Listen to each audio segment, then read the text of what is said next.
നിയമസഭാ തെരഞ്ഞെടുപ്പുമായി ബന്ധപ്പെട്ട് ഡൽഹിയിൽ കോൺഗ്രസിന്റെ നിർണായക യോഗം ചേരും. കേരളത്തിൽ നിന്നുള്ള നേതാക്കൾ AICC അധ്യക്ഷൻ മല്ലികാർജ്ജുൻ ഖർഗെയുടെ വസതിയിലെത്തിയിട്ടുണ്ട്. ആർ അച്യുതൻ ഡൽഹിയിൽ നിന്ന് വിവരങ്ങളുമായി ചേരുന്നു. ഒപ്പം ശ്രീജിത്ത് ബാലകൃഷ്ണനും.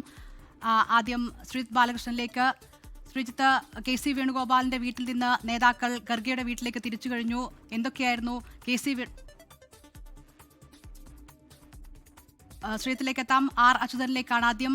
അച്യുതൻ, ഖർഗെയുടെ വീട്ടിൽ ഇപ്പോൾ നേതാക്കൾ എത്തിയിട്ടുണ്ടോ?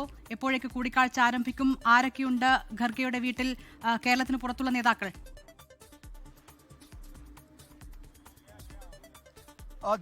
ഡൽഹിയിലെ 10 രാജാജി മാർഗ് മല്ലികാർജ്ജുൻ ഖാർഗെയുടെ വസതിയാണ്. ഇവിടെയാണ് ഈ നിർണായക യോഗം, ഹൈക്കമാൻഡുമായുള്ള കേരളത്തിലെ കോൺഗ്രസ് നേതാക്കളുടെ നിർണായക യോഗം ഇന്ന് നടക്കാനായിരിക്കുന്നത്. 3 മണിയോടുകൂടിയായിരിക്കും ഈ യോഗം ചേരുക.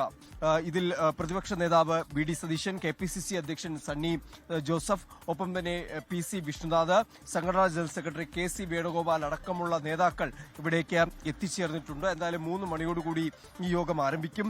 ഈ കേരളത്തിലെ നിയമസഭാ തെരഞ്ഞെടുപ്പ് ഒരുക്കങ്ങൾ തന്നെയായിരിക്കും പ്രധാന അജണ്ടയായി ഈ യോഗത്തിൽ വരിക. അതിൽ സ്ഥാനാർത്ഥി നിർണയം സംബന്ധിച്ചുള്ള ആദ്യഘട്ട ചർച്ചകളായിരിക്കും ഇതിൽ ഉണ്ടാവുക എന്ന് തന്നെയാണ് മനസ്സിലാക്കാൻ കഴിയുന്നത്. അതിൽ MP-മാർ മത്സരിക്കേണ്ടതില്ല എന്നൊരു തീരുമാനത്തിലേക്കാണ് സംസ്ഥാന നേതൃത്വം എത്തിയതായുള്ള വിവരങ്ങൾ ലഭിക്കുന്നത്. അക്കാര്യം, ആ ധാരണ ഇന്ന് ഹൈക്കമാൻഡിനെ അറിയിക്കും. പക്ഷേ ഇതിൽ അന്തിമ തീരുമാനം ഹൈക്കമാൻഡിന്റേതായിരിക്കുമെന്ന് കൂടി സംസ്ഥാന നേതൃത്വം പറയുന്നുണ്ട്. അവിടെ MP-മാർ മത്സരിക്കണോ വേണ്ടയോ എന്നുള്ള കാര്യം ഹൈക്കമാൻഡ് അറിയിക്കും. ഒപ്പം തന്നെ ഇത് ചില സീറ്റുകൾ വച്ചുമാറുന്നതുമായി ബന്ധപ്പെട്ടുള്ള ചർച്ചകളുണ്ട്.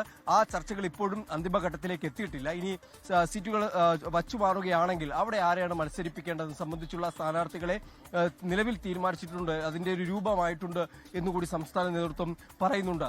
ഈ മാസം അവസാനത്തോടുകൂടി തന്നെ സീറ്റ് വിഭജന ചർച്ചകൾ, മുന്നണിക്കുള്ളിലെ സീറ്റ് വിഭജന ചർച്ചകൾ പൂർത്തിയാക്കി ഫെബ്രുവരി ആദ്യ വാരത്തോടുകൂടി ആദ്യഘട്ട സ്ഥാനാർത്ഥി പട്ടിക പ്രഖ്യാപിക്കാനുള്ള നീക്കങ്ങൾ, അതായത് തദ്ദേശ തെരഞ്ഞെടുപ്പിൽ എങ്ങനെയാണോ കോൺഗ്രസ് പാർട്ടി മുന്നോട്ട് പോയത് അതേ രീതിയിൽ തന്നെ നിയമസഭാ തെരഞ്ഞെടുപ്പിലും സ്ഥാനാർത്ഥി നിർണയം വേഗത്തിലാക്കാനുള്ള ഒരു തീരുമാനമാണ് എടുത്തിരിക്കുന്നത്. ഒപ്പം തന്നെ ഇന്ന് ഹൈക്കമാൻഡ് വിളിച്ചു ചേർത്ത യോഗമായതുകൊണ്ട് തന്നെ ഈ തെരഞ്ഞെടുപ്പിൽ സംസ്ഥാനത്തെ പാർട്ടി സ്വീകരിക്കേണ്ട നയം സംബന്ധിച്ചുള്ള കാര്യങ്ങളിൽ കൂടി ചില നിർദ്ദേശങ്ങൾ ഉണ്ടാകും. പ്രത്യേകിച്ച് നേതാക്കൾ പാലിക്കേണ്ട അച്ചടക്കങ്ങൾ ഉൾപ്പെടെ. കാരണം ഈ തെരഞ്ഞെടുപ്പ് അടുത്ത സമയത്ത് ഏതെങ്കിലും തരത്തിലുള്ള നേതാക്കൾ പരസ്പരം തമ്മിലുള്ള ഏതെങ്കിലും വാക്കുതർക്കമോ അല്ലെങ്കിൽ അതൃപ്തികളോ അത് തെരഞ്ഞെടുപ്പിനെ തന്നെ ബാധിക്കും. അതുകൊണ്ട് തന്നെ അതിൽ ചില നിർണായകമായിട്ടുള്ള നിർദ്ദേശങ്ങൾ ഒരുപക്ഷെ ഇന്ന് ഹൈക്കമാൻഡ് നേതാക്കൾക്ക് നൽകും. ഒപ്പം തന്നെ ഇന്ന് ശശി തരൂർ ഈ യോഗത്തിൽ പങ്കെടുത്തിട്ടില്ല. മുൻകൂട്ടി നിശ്ചയിച്ച തിരുവനന്തപുരത്ത് പ്രധാനമന്ത്രി പങ്കെടുക്കുന്ന പരിപാടിയിൽ അദ്ദേഹം പങ്കെടുക്കുന്നു എന്ന കാരണം ചൂണ്ടിക്കാട്ടിയാണ് ഈ യോഗത്തിൽ പങ്കെടുക്കാത്തത്. അതും ചില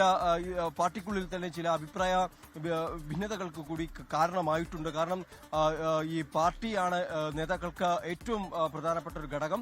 അപ്പോൾ അവിടേക്ക് പാർട്ടി വിളിച്ചു ചേർത്ത ഒരു നിർണായക യോഗത്തിൽ തരൂർ പങ്കെടുക്കാത്തതും ഒരുപക്ഷെ ഇന്ന് ചർച്ചയായി ഉയർന്നു വന്നേക്കാം. എന്തായാലും അത്തരം കാര്യങ്ങളായിരിക്കും ഇന്ന് പ്രധാനമായും ഈ ചർച്ചയിൽ, നിർണായകമായിട്ടുള്ള ഈ ചർച്ചയിൽ ഉണ്ടാവുക. ഒപ്പം തന്നെ ഏറെ പ്രധാനപ്പെട്ടത് ഈ നിയമസഭാ തെരഞ്ഞെടുപ്പ് അടുത്തിരിക്കുന്ന സാഹചര്യത്തിൽ സ്ഥാനാർത്ഥി നിർണയം, ഒപ്പം തന്നെ മുന്നണിയിൽ മറ്റ് ഘടകകക്ഷികളെ എല്ലാം പരിഗണിച്ചുകൊണ്ടുള്ള ഒരു സീറ്റ് വിഭജനം ഉൾപ്പെടെയുള്ള കാര്യങ്ങളിൽ എന്താണ് എന്നുള്ളതായിരിക്കും സംസ്ഥാന നേതൃത്വം ഇന്നൊരു ചിത്രം ഹൈക്കമാൻഡിന് മുന്നിൽ അവതരിപ്പിക്കുക. അതിൽ ഹൈക്കമാൻഡ് ചില തീരുമാനങ്ങൾ സംസ്ഥാന നേതൃത്വത്തോടും ഇന്ന് അറിയിക്കും. ആ നിർദ്ദേശങ്ങളെല്ലാം കൂടിയായിരിക്കും ഈ നിയമസഭാ തെരഞ്ഞെടുപ്പിൽ പ്രധാനമായും കോൺഗ്രസ് അതിനെ ആ ഒരു രൂപത്തിലായിരിക്കും കോൺഗ്രസ് പ്രവർത്തിക്കുക. എന്തായാലും ഇന്ന് 3 മണിയോടുകൂടി അല്പസമയത്തിനകം തന്നെ ഈ ഖാർഗെയുടെ വസതിയിൽ ഈ യോഗം ആരംഭിക്കും.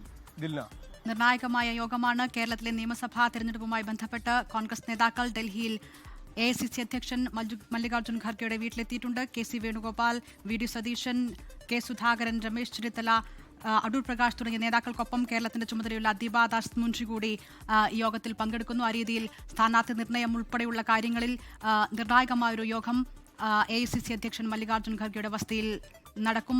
ആർ അച്യുതനാണ് വിവരങ്ങൾ നൽകിയത്. ശ്രീജിത്ത് ബാലകൃഷ്ണൻ കൂടി ചേരുകയാണ്. ശ്രീജിത്ത്, നേരത്തെ KC വേണുഗോപാലിന്റെ വീട്ടിൽ ഒരു ചർച്ചകൾക്കൊക്കെ ശേഷമാണല്ലോ നേതാക്കൾ ഇപ്പോൾ AICC അധ്യക്ഷനെ കാണാൻ പോയിട്ടുള്ളത്. തരൂരിന്റെ വിട്ടുനിൽക്കൽ ഉൾപ്പെടെയുള്ള കാര്യങ്ങളിൽ ചർച്ചകൾ നടന്നിട്ടുണ്ടോ? എന്താണ് കേരളത്തിലെ നേതാക്കളിൽ നിന്ന് അറിയാൻ സാധിച്ചിട്ടുള്ളത്?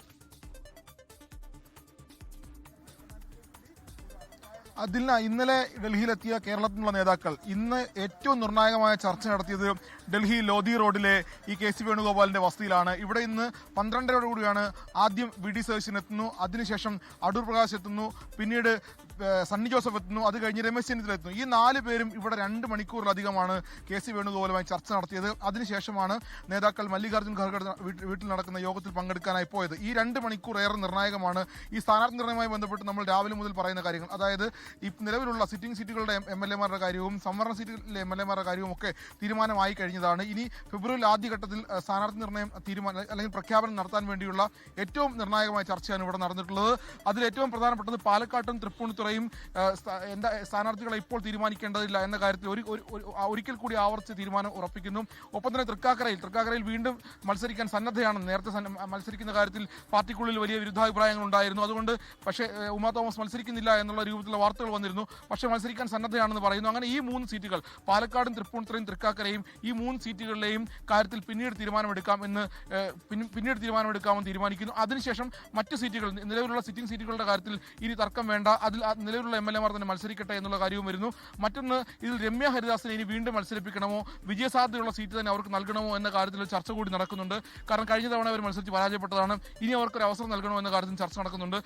ഏറ്റവും പ്രധാനമായും ചർച്ചകൾ നടക്കുന്നത് മുസ്ലിം ലീഗുമായി സീറ്റുകൾ വെച്ചുമാറുന്ന കാര്യത്തിലാണ്. അതിൽ കൊല്ലം ജില്ലയിലെ ചടയമംഗലം, പുനലൂരുണ്ട്, അതോടൊപ്പം തന്നെ പട്ടാമ്പിയുണ്ട്, ഗുരുവായൂരുണ്ട്. ഇങ്ങനെയുള്ള മണ്ഡലങ്ങൾ വെച്ചുമാറുന്ന കാര്യത്തിലുള്ള ചർച്ചകൾ കൂടി.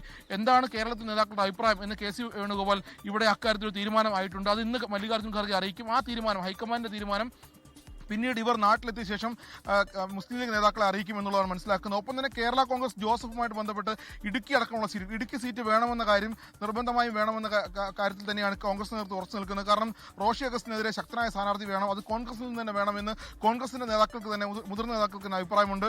അതുകൊണ്ട് അക്കാര്യത്തിൽ കൂടി ഒരു തീരുമാനം ഉണ്ടാകണം. ആ തീരുമാനവും ഇന്നുണ്ടായേക്കും. കാരണം അക്കാര്യത്തിലുള്ള ആ കാര്യങ്ങളെല്ലാം ഇന്ന് ഈ 2 മണിക്കൂറോളം നീണ്ട ചർച്ചയിൽ വി ഡി സതീശനും രമേശ് ചെന്നിത്തലയും സണ്ണി ജോസഫും അടൂർ പ്രകാശും, അതായത് മുന്നണിയുടെ കൺവീനറും പാർട്ടിയുടെ അധ്യക്ഷനും പ്രതിപക്ഷ നേതാവും ഏറ്റവും മുതിർന്ന നേതാവായ രമേശ് ചെന്നിത്തലയും, അങ്ങനെ 4 പേർ ചേർന്ന് കേരളത്തിലുള്ള ഏറ്റവും മുതിർന്ന നേതാവായ കെ സി വേണുഗോപാലുമായി ഏറ്റവും പ്രധാനപ്പെട്ട ചർച്ചകളാണ് ഈ ലോധി റോഡിലെ കെ സി വേണുഗോപാലിന്റെ വസതിയിൽ ഇന്ന് നടത്തിയിട്ടുള്ളത്. കേരളത്തിലെ സ്ഥാനാർത്ഥികളെ സംബന്ധിച്ചും സ്ഥാനാർത്ഥി നിർണ്ണയത്തിന്റെ മാനദണ്ഡം എന്തായിരിക്കണം എന്നതിനെ സംബന്ധിച്ചും യുവാക്കളെയും വനിതകളെയും ഏതെല്ലാം രീതിയിൽ പരിഗണിക്കണമെന്ന കാര്യം കൂടിയും ഇപ്പോൾ തീരുമാനമെടുത്തിട്ടുണ്ട്. ഇത് ഹൈക്കമാൻഡിനെ അറിയിക്കും. ആ ഹൈക്കമാൻഡിന്റെ തീരുമാനത്തോടു കൂടിയായിരിക്കും നേതാക്കൾ ഇവിടെ നിന്ന് കേരളത്തിലേക്ക് മടങ്ങിപ്പോവുക. എന്തായാലും ഫെബ്രുവരി ആദ്യവാരം സ്ഥാനാർത്ഥി പ്രഖ്യാപനം ഉണ്ടാകുമെന്ന് തന്നെയാണ് നേതാക്കൾ നമ്മളോട് ഉറപ്പിച്ചു പറയുന്നത്. ദിൽന, ലോകത്തെവിടെയായാലും ഏത് സമയത്തും 24 വാർത്തകളും ഓഗ്മെന്റഡ് റിയാലിറ്റി പാക്കേജുകളും എക്സ്പ്ലെയിനറുകളും വിശദമായി കാണാൻ ഞങ്ങളുടെ യൂട്യൂബ് ചാനൽ നിങ്ങൾക്ക് സബ്സ്ക്രൈബ് ചെയ്യാം.